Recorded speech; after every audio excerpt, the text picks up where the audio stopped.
कहानियां सुना सुना कर पढ़ाने वाली विनीता मैम कब किस किस्से को किस किस्से से जोड़ती थी ये किसी को समझ नहीं आता था।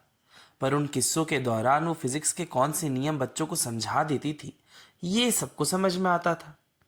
एक दिन ऐसे ही पढ़ाते पढ़ाते कहानी सुनाते सुनाते उन्होंने देखा कि एक बच्ची उनकी कहानी में इंटरेस्टेड नहीं थी, खिड़की के बाहर झांक रही थी।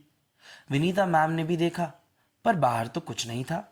कोई पक्षी नहीं, कोई बच्चे नहीं, कोई खुला नल नहीं, बहता पानी नहीं, खिड़की के बाहर से झांकती प्रिंसिपल भी नहीं। आखिर क्या चीज थी जिसने कृति का ध्यान खींचे हुए था? विनीता मैम खुद पे ही शक करने लगी। बड़ी परेशान रही। स्टाफ रूम में भी बुझी बुझी सी लगी। सुलोचना मैम ने पूछा, क्या हुआ विनीता मैम, आज क्या आइंस्टाइन की बरसी है?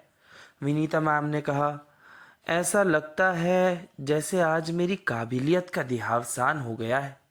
आज पूरे पीरियड में कृति ने मेरी ओर देखा ही नहीं। सुलोचना मैम हंसी और बोलने लगी, इतनी सी बात पे आपका कॉन्फिडेंस हिल गया? मेरे तो कभी कभी बच्चे चलती क्लास में सो जाते हैं, सारे के सारे। तब भी मुझे ऐसा नहीं लगता कि मैंने बुरा पढ़ाया। बच्चे हैं, उनकी कोई पर्सनल प्रॉब्लम भी हो सकती है। रात रात भर बच्चे सोते नहीं हैं आजकल, नींद तो अधूरी रहनी ही है ना। हंसती हुई सुलोचना मैम उठ के अपनी क्लास की ओर चली गई, पर विनीता मैम असमंजस में ही रही। थोड़ी देर में गुप्ता सर वहां आए। गुस्से में आग बबूला थे। वो बदलिहाज लड़की, कहते हुए उन्होंने आर डी शर्मा साहब को जोर से टेबल पर पटक दिया।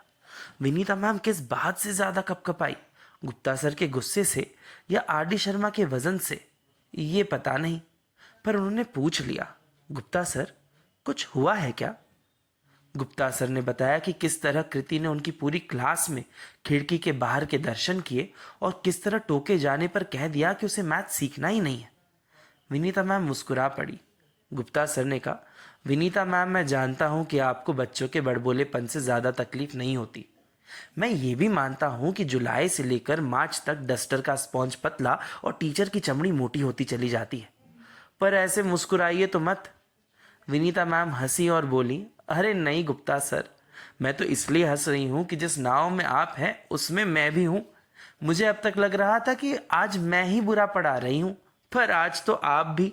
गुप्ता सर बोल पड़े, मैंने आज बहुत अच्छा पढ़ाया है। आज तो वो 11th का गर्वित भी बोल रहा था, sir today you are on fire. लेकिन ये कृति ही ऐसा कर रही है। उतने में विद्या मैम भी थोड़ी सी क्रोधित कमरे में आई। इस कृति का कुछ करना पड़ेगा। बोलती है कि उसे जानना ही नहीं कि गांधी जी को सत्याग्रह का आइडिया कहां से आया। विनीता मैम समझ गई कि कृति का खुद का सत्याग्रह चल रहा है, बस थोड़ा गरम दल वाला। कृति की मदर को स्कूल बुलाया गया। उनको आने में काफी देर लगी। तब तक तो इग्नोरेंट पेरेंट होने का तमगा उन पर लग भी गया।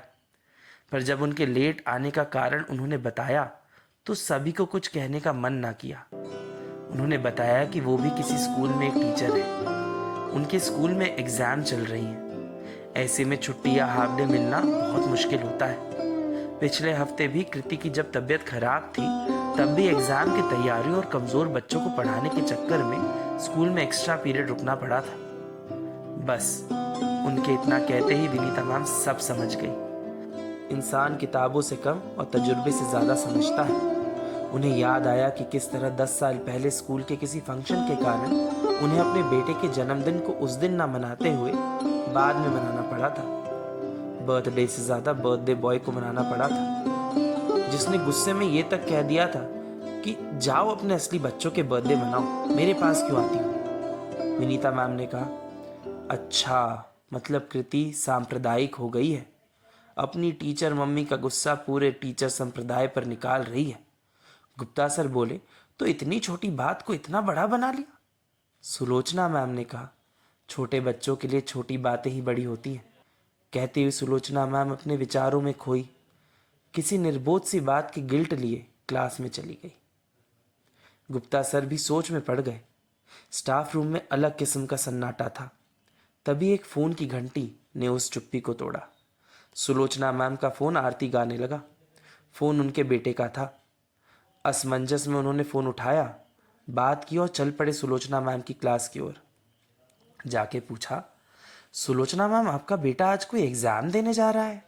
सुलोचना मैम ने कहा, हाँ आज उसकी एनटीएससी की एग्ज़ाम है।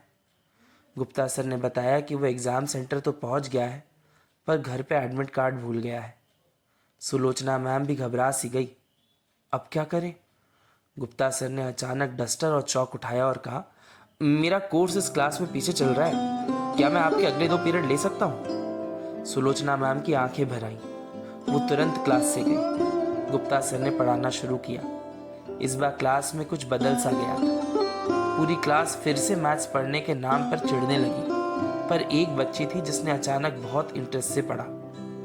गुप्ता सर और सुलोचना मैम की बात सुनकर उसके अंदर कुछ बदल सा गया।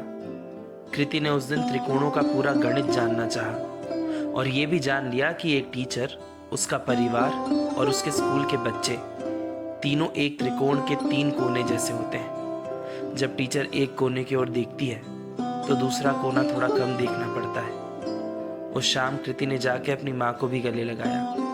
कुछ कहा नहीं, बस गले लगाए रखा।